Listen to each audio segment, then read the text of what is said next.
everyone, my name is Claire, also known as That Weird Fish, and I'm here today to bring you guys another Tea and Hobbies episode. Now, what is Tea and Hobbies? Tea and Hobbies is where I sit down with you guys, a cup of tea, and chat about what's going on with me and my hobbies. Now, personal updates, not much has happened, but Happy New Year! It is now 2020, which kind of blows my brain a little bit. I'm so excited and weirded out that it's a brand new decade. It's like, holy cow, it's a brand new decade, even though I already lived technically through a decade change from like the 2000s to 2010s. It still blows my brain for some reason. I don't know why. Anyway, yeah, and the tea I'm drinking today in this mug with a little faded Viking on it is supposed to say Oofta, y'all, but it's faded because it's an old mug from my grandma's house. And if you're curious, Oofta is a Norwegian term, and it's basically a very mild cuss word. It's like saying oh darn or crap or something. Just it's like oofta, this thing didn't go right. But we used it in my family at least as a very playful oops, something happened. You know, just a little bit of family trivia for you. If any of you guys are Norwegian and know a little bit more about this term and where it comes from, let me know. Is it just a Midwestern Norwegian thing? American Midwestern Norwegian thing? Or is it actually a thing that actual Norwegians talk about? I would love to learn more about it. I'm going to take a sip of my tea here. The tea I'm drinking today is Vneck's Collection Oolong Tea. It's a very nice woody taste. Unfortunately, it is bitter because I oversteeped it trying to record this video multiple times and forgetting to mention my tea, so I keep looking down and like, oh darn, I forgot to mention my tea. That's kind of half of the video. Anyway, but yeah, very pleasant, lovely tea. Way better if it's not oversteeped. Okay. Now on to things I have completed. I have a few things that I've completed today. Half of them are ball jointed doll related, and the other half is knitting related. Tumbleweed words, y'all. They're awesome. Anyway, I have created a new wig, and I'm excited to show you guys, but first, the yarn that it is made of. It is made out of this awesome variegated yarn. It is, here's the yarn label, in case you guys are curious. It's by Loops and Threads, yarn company, and it's the soft and shiny variant, and the colorway is Landscape, also known as Color 22, and the dye lot is 0705. So if you want a wig or a yarn project in this variant, I gave you all the information to go on the interwebs or to your local yarn store and go ask for it. Really pleasant yarn to work with. Really nice. Here it is. Can you guess which doll it's on? I'm going to give you a moment to guess. Let me guys know down in the comments. Whose do you think it is? Who do you think is wearing this wig? I'll give you a hint. She's a frequent flyer of these episodes. Have you guessed it yet? Ta-da! It's Sandy, my Fairyland Lucy Wynn in normal skin. She's wearing a face-up that I did myself. And of course this wig that I made myself, and it is just a lovely, fun wig. And I really like it. It's nice, it's fluffy, The blue in the wig matches the blue of her eyes. I know you can't see it in this light, but I guarantee you her eyes match this color blue.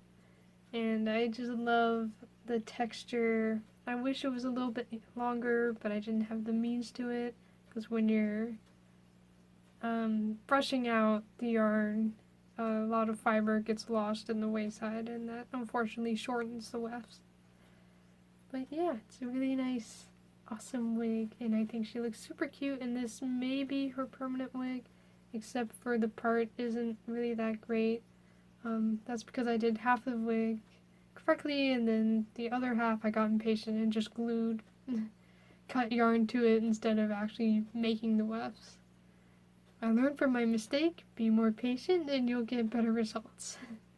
So I may remake the wig, maybe not. There's still way more of this yarn. I have another ball wound up. My ball winder only does like, I don't know how many grams it is, but it does small balls. So there's way more of this yarn, so if I want to make another wig, I can do it, but I'm pretty happy with this one right here. And yeah, she looks super cute in it. The other thing that I did BJD related is that I started on my New Year's resolution to do more face-ups. And this face-up isn't the best because I am new to face-ups, and especially fantasy face-ups, so a little bit of grace. Please and thank you. But anyway, here is Aurora, my Fairyland Lucy Wind sleeping head on a Miro Doll 40 centimeter female body. And it's a really nice face-up, I think. I could have done with less details, but it is what it is. It's done with pastels and white acrylic paint, and I think it has a nice alien Star Wars aesthetic to it. Maybe not Star Wars, it's a bit too feminine for Star Wars. But yeah, it's a really nice fantasy face-up. Not perfect, but I'm happy with it. Poor Aurora, she's probably gonna have like 50 face-ups before I find the perfect one. But yeah, that's BJD stuff. Now on to knitted stuff. Most of my other updates are gonna be knitted. So, first off, socks. I made socks. They're really cool, awesome, fun socks. These are what I dubbed the thermal socks because their colorway reminds me of infrared cameras and all the colors that show up on infrared. These are done in a very easy sock pattern. It's like My First Socks, something like that. I'll link it down below. But yeah, it's done in Red Heart Super Yarn, Simply Soft, and Red Heart Super Saver Yarn, Simply Soft, and Red Heart Super Saver Yarn stripes. The stripes colorway is called Neon Colors, and the Simply Soft one is just plain black, or noir, I think they called it. I mean, super fun, super easy pattern. The pattern doesn't call for stripes. I did the stripes by myself by changing the yarn every 2 rows. And for the second sock, the first sock, whoops, dropped it. The first sock, I just knit the yarn as is. And in the second sock, I actually cut the yarn after 2 rows, after 2 repeats of the colored rows, and moved on to the next color. So that way you have more colors in the gradient. And the next one I did was these little hexagons. Now these hexagons are for a larger pattern called the Beekeeper's Quilt by Tiny Owl Knits. It is not a free pattern. It costs about 8 or 10 bucks. But it's super fun. You make these adorable little hexagons. I made these out of hedgehog fiber sock. But you can use any sock yarn or any other thin yarn, scrap yarn, whatever you got. You just make little hexagons, or hexy poofs, I think she calls them, and you stuff them with a little bit of fiber, and you make a bazillion of these, like over 300 if you want to make the largest quilt, and you stitch them all together and ta-da! You have a nice fluffy warm quilt. Now this is going to be a year-long project for me because it's going to take a long time, but I'm really excited to see it completed in all its glory.